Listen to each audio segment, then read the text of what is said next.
আজকে আমরা চলে এসেছি বিরসা মুন্ডা ফান পার্ক। এই পার্কটা যেরকম ফান পার্ক নামে বিখ্যাত, সেরকম এই পার্কটার ভেতরে আরও একটা জিনিসও রয়েছে। সেটা কিছুটা ঐতিহাসিক জিনিস বলতে পারো। যেরকম কি রয়েছে তোমাদের অবশ্যই জানাবো। তার আগে আমরা ভেতরে ঢুকে দেখলাম একটা সুন্দর মন্দির রয়েছে। মন্দিরটার মধ্যে গিয়ে পরে আমরা নিজেকে আগে ঠাকুরের কাছে প্রণাম করে তারপরে ভেতরের দিকে এগিয়ে যাব। আমরা এখানে প্রণাম করতে গিয়ে দেখলাম আদিও আমাকে দেখে ঠাকুরকে প্রণাম করতে লাগলো, একেবারে ষষ্ঠাঙ্গে প্রণাম। তারপরে প্রণাম করেই আমরা এগিয়ে চলে গেলাম ভেতরের দিকে। ভেতরের দিকে ঢুকতেই দেখলাম একটা সুন্দর গেট করা রয়েছে। গেটটার ভেতর দিয়ে ঢুকেই দেখলাম অনেক ছোট ছোট আদিবাসীর মূর্তি এবং আরও অনেক কিছু বিজ্ঞাপন রয়েছে।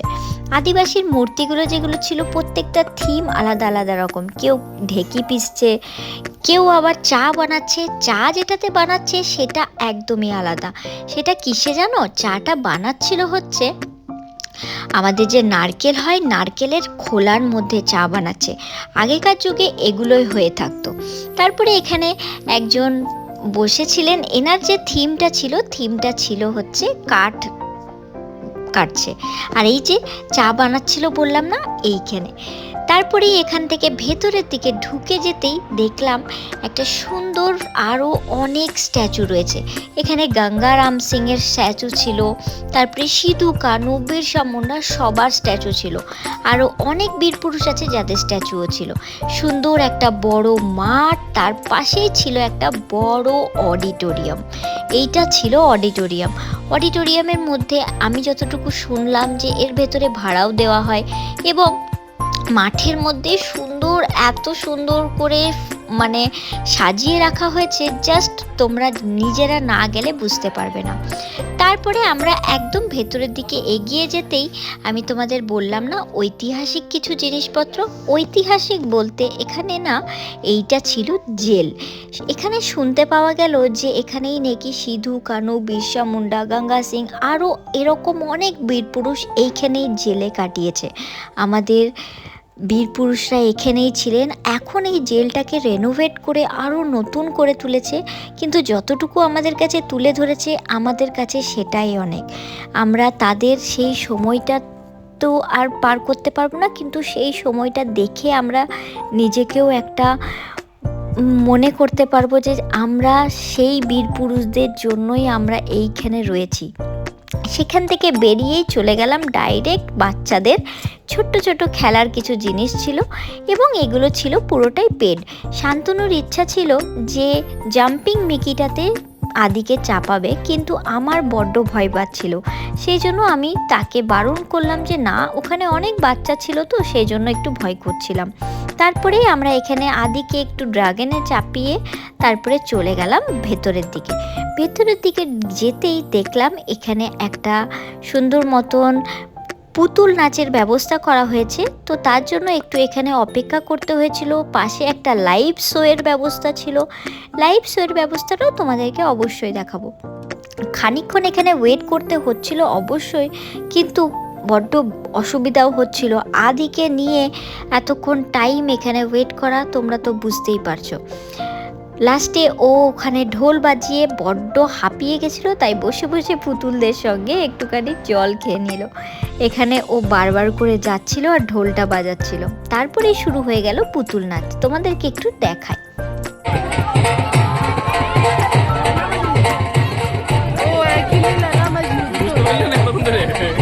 পুতুল নাচটা একটুখানি দেখার পরেই সোজা চলে গেলাম লাইভ শোয়ের কাছে। এখানে গিয়ে একটুখানি লাইভ শো দেখলাম। তারাও তোমাদেরকে আবার একটু লাইভ শো শুনিয়ে দিই।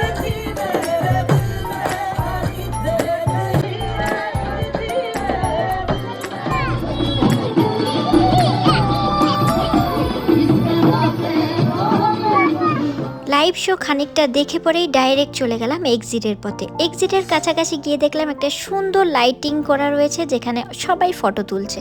আর তাছাড়া এত গাঁদা ফুলের গাছ, এত গাঁদা ফুল হয়েছে গাছগুলোতে, কি আর বলবো।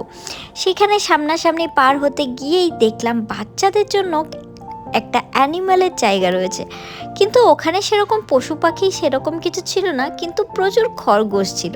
সেই খরগোশগুলোকে দেখে আদিত্য কি আনন্দ, আদিত্য ওখানে গিয়ে এই খরগোশগুলোকে খাওয়াবে বলে একদম ছোটাছুটি করছিল।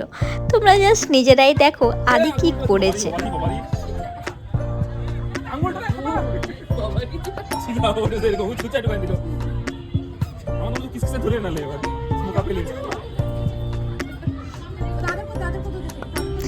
দেখলে তো খরগোশগুলোকে নিয়ে ওর যা মাতামাতি, কি আর বলি। মনে হচ্ছিল খরগোশগুলোকে খাওয়াচ্ছে না, ও একেবারে মুখের ভেতর পারলে খরগোশগুলোর মুখের ভেতরেই ঢুকিয়ে দেয় খাবার। একবার ওর বাবা ফুল এনে দিচ্ছে, তো একবার ওর কাকা দুব্ব ঘাস এনে দিচ্ছে। এই করতে করতে ওকে ওখান থেকে বার করে নিয়ে যাওয়াটা বড্ড ক্রিটিক্যাল। ওখান থেকে বার করে নিয়ে যাওয়ার সময় এত কান্নাকাটি শুরু করলো কি আর বলি।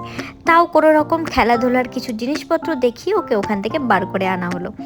এই যে এখানে কিছু ছোট্ট ছোট্ট বাচ্চাদের জন্য কিছু প্লে স্টেশন ছিল, যেখানে আদিকে একটুখানি বসিয়ে খেলাধুলা করাচ্ছিলাম। তার সাথে সাথেই দেখলাম সিস রয়েছে। তো আদির সাথে পাল্লা দিয়ে চাপবে কে? আদির মা তো আছেই বাচ্চা হয়ে, আরও একটু বাচ্চা খেলার জন্য। সেই পাশাপাশি দেখলাম আদির বাবা এবং কাকা দুজনাতে মিলে বেশ সুন্দর শিশু এনজয় করছে। ওরাও বাচ্চা বেলার কিছু সময় কাটিয়ে নিচ্ছিল। এখানে ওদেরকে দেখে আমি আর শ্রেয়া দুজন মিলেও আমরা দুজনও একটুখানি শিশুতে চেপে নিলাম। তারপরে সোজা আদিকে নিয়েও একটুখানি চেপে তারপরে একটু এনজয় করে নিলাম। সত্যি বলছি, এই সময়টা হচ্ছে গোল্ডেন পিরিয়ড। বাচ্চাদের এই সময়টাই হচ্ছে সব থেকে ভালো সময়। এখানে আদিকে কিছু জায়গাতে চাপিয়ে তারপরে সোজা চলে গেলাম স্লিপারের ওখানে গিয়ে পরে ভাবতেও পারিনি আদি ভয় পাবে না, কারণ আদি স্লিপারে সেরকম খুব একটা চাপে না। এখানে বার হওয়ার পরেই তারপরে চলে গেলাম বাইরে, যেখানে লাইটিংটা ছিল, যেখানে বললাম না সবাই ফটো তুলছে। এবং এখানে এই জায়গাটা পুরোটা লোহা দিয়ে বানানো। এখানে অনেক বাচ্চা উঠছিল, সেই দেখে আদিও নিজের ওস্তাদি চালিয়ে নিল। এখানে ও দেখলাম কোনো কারুর সাপোর্ট ছাড়াই ওপরে একা একা তত্তর করে উঠে যাচ্ছে। কি আর বলি, ওর মাও তো এরকম বিচ্ছুই ছিল, নিজের আর কি আর নাম করব। এখানে ওকে কতবার ওপরে উঠতে দিই, তাই ওকে নিয়ে আসার সময় বড্ড কান্নাকাটি। ওখান থেকে ডাইরেক্ট বেরিয়ে চলে গেলাম বাইরে। আর বাইরে গিয়েই আদি একবার শুধু বলেছিল একটা বেলুন চাই, তার জন্য তার কাকা এতগুলো বেলুন এনে তার হাতে ধরিয়ে দেয়। এনে তো দিল, ধরে নিয়ে যেতে হবে কাকে? আমাদের। তারপরে সোজা চলে গেলাম নিউক্লিয়াস মলের ভেতরে, বাচ্চাদের একটা প্লে স্টেশন আছে সেখানে। ওখানে গিয়ে পরে আমরা আধা ঘন্টার জন্য বুকিং করেছিলাম। আর আদিকে এই প্রথমবার ওখানে আমরা খেলানোর জন্য ছেড়ে দিয়েছিলাম। ভেবেছিলাম হয়তো কান্নাকাটি করবে, একা যেতে চাইবে না, কিন্তু সত্যি বলছি এরকম কোনো ব্যাপার নয়। আদি বিন্দাস একা নিজের মতন খেলছিল। মনেই হচ্ছিল না যে ওর মা বাবা কেউ ওর সঙ্গে এসেছে বলে, মনে হচ্ছিল একা পুরো চিল করছে। ভাবতেও পারিনি যে ও এতটা এনজয় করবে এই জিনিসগুলোকে, বাট ও যে এনজয় করছে এগুলোকে দেখে আমি খুব এনজয় করছি। আর আশা করি তোমাদেরও খুব ভালো লাগলো আজকের দিনটা আমাদের সঙ্গে কেমন কাটালে, এবং ভিডিওটা কেমন লাগলো অবশ্যই তোমরা আমাদেরকে জানিও। এরকম ভিডিও তোমাদের সঙ্গে আমি শেয়ার করতেই থাকবো। এবং আজকের মতন এখানেই শেষ করলাম ভিডিওটা। দেখা হবে খুব জলদি নেক্সট কোনো ভিডিওতে। আজকের মতন টাটা, সবাই ভালো থেকো।